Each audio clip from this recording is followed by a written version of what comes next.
on New Year's Day of 2023, two-time Oscar-nominated actor Jeremy Renner was pronounced dead, after a harrowing accident at his home in Lake Tahoe. Jeremy joins us from the set of his hit show, Mayor of Kingstown. Jeremy, I'm so glad to see that you made it because I remember hearing that day and feeling, oh, I can't believe that had happened to you. So you've been listening to us. Thanks for joining us. What happened on that snowy day in Lake Tahoe? Oh, that's a lot to ask. Good to be seen. Good to be heard. That's for sure. I'm happy to be here with you. It's been a minute. Yeah, it was a an incident, really not even an accident at this point, as it's been reduced to. But I could say the takeaway moment is really it's really quite a glory moment for me and my family and life. But the semantics of it was a snowcat incident. And we had terrible weather, and I was trying to clear the driveway with my nephew, and he was going to get run over. I tried to jump back on the machine to prevent the machine from running him over. It's a giant tank-like with metal tracks type of 15,000-pound machine. And I tried to jump on it to stop it, and I failed and got ran over and crushed and broke 38 bones on my face, my skull, all throughout my entire body, and then an eyeball came out of my head and all these type of things. And then I had to struggle to breathe for a while and then stop breathing. So what happened after that? It's a big can of worms that got open. Essentially, I got tired in my mind of because my lung, everything was collapsed, my ribs and all that sort of thing. So the physical Could you part of move my and did body, you have a sense of awareness? Could you move and did you I have would never pass out at all. If I would have passed out, I'd have been dead on the ice. Because Okay. it took every effort, physical effort, to squeeze out air, to suck air back in. And I was suffocating myself with my rib cage, my dislocated shoulder and arms, and everything falling upon my pop lung and things like that. So I was really just drowning. I was drowning in my own, from my rib cage and my bones. So my nephew was able to like lift some of the bones off my pressure off my lung as I was able to breathe.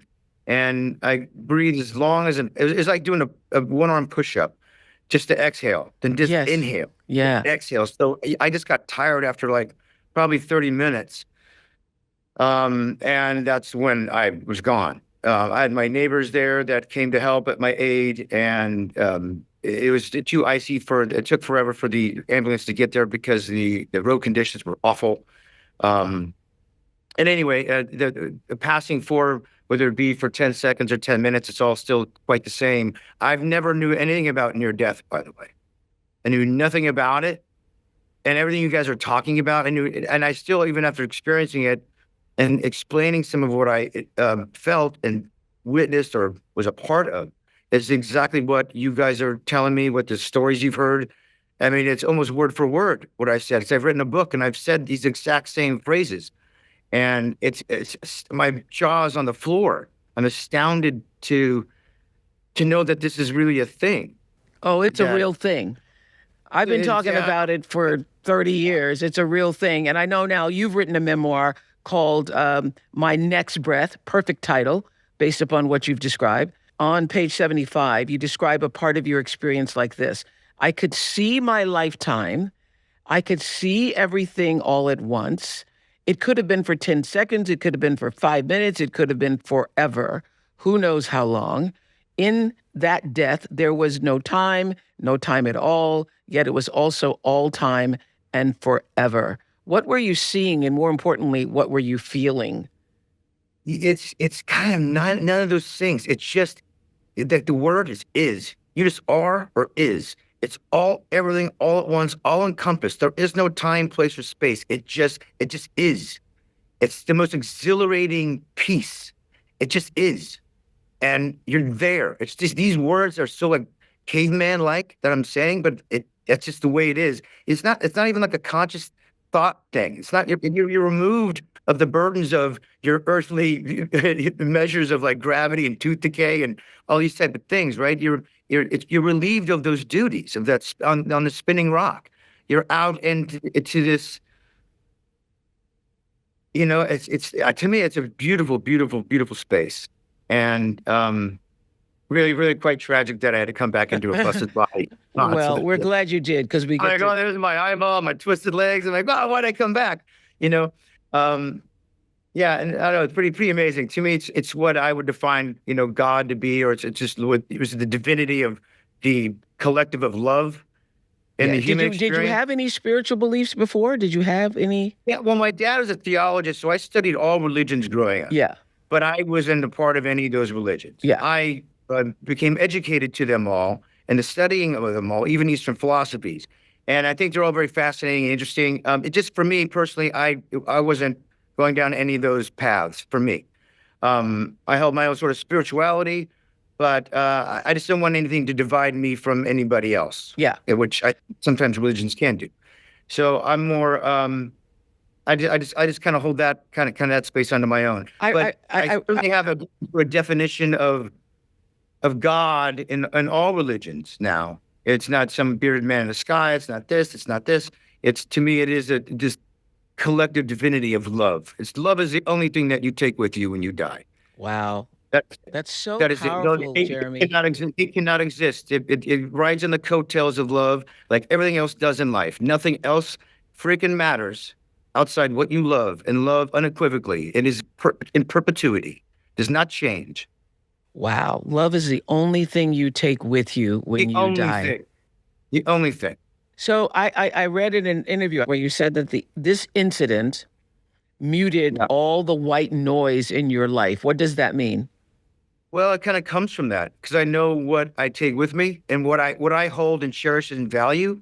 So what I gave credence to prior, I do not at all give one iota, one care, one even insecurity, or like it's just say something ridiculous like a bad review or some this or just the nonsense of what we give credence to here on this planet, man. It's just it's subservient to love and kindness and thoughtfulness and the collectiveness of who we are as humans, and I think humanity is closely related to what love is. I think humanity is beautiful in love. I think the human part of humanity gets a little dodgy, right? We get into like capitalism and all these other things and Yes. wars and all these type of things. But I think the basic pure fuel for humanity is love. And I focus just on things that fuel that and just don't give credence to those that deviate from it. Well, as you've been listening to us, Jeremy, here with me is Dr. Greyson, who's been studying near-death experiences as a scientist for 45 years. So when you were saying in the beginning you didn't even know there was anything to this, he's been studying it for 45 years and has talked to hundreds and hundreds of people in the field. I mean, all that he was saying prior to me even coming on was just, it blows my mind. It's that there's so many similarities. You could probably keep telling me more similarities that you found from talking to so many people, and I'll probably pick out 8 of those 10 that are like, it's exactly what I would say, almost word for word, like it's scripted. And I don't know if I have a question for you per se, except you could probably maybe read your book.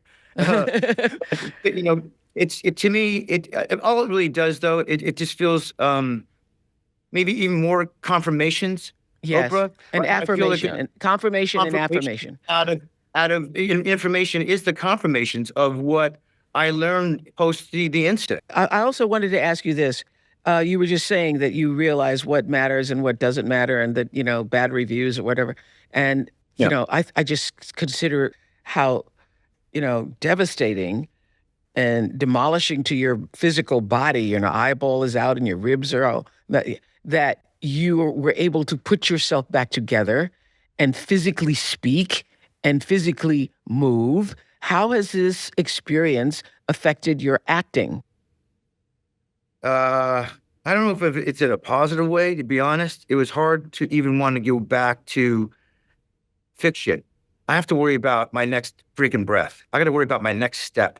I have to consider, you know, every joint in my body was crushed, and like I don't want to live a life of pain, right? So Mhm. I had to focus on a lot of life stuff, real like life stuff, like to go entertain and tell jokes or entertainment in the fiction world was kind of so far fetched for me. I didn't know if that was ever going to happen. Now that my body's, I know, back put back together like Humpty Dumpty at some point, I feel blessed that I'm able to get back into it. I feel, I don't know if it makes me better, to be honest. I don't know if it makes me worse. I don't know. I enjoy my job. I love my job. But still in the back of my mind, I know it really has value to me. Wow. I could quit Yes. this job any day and be like, and never look back.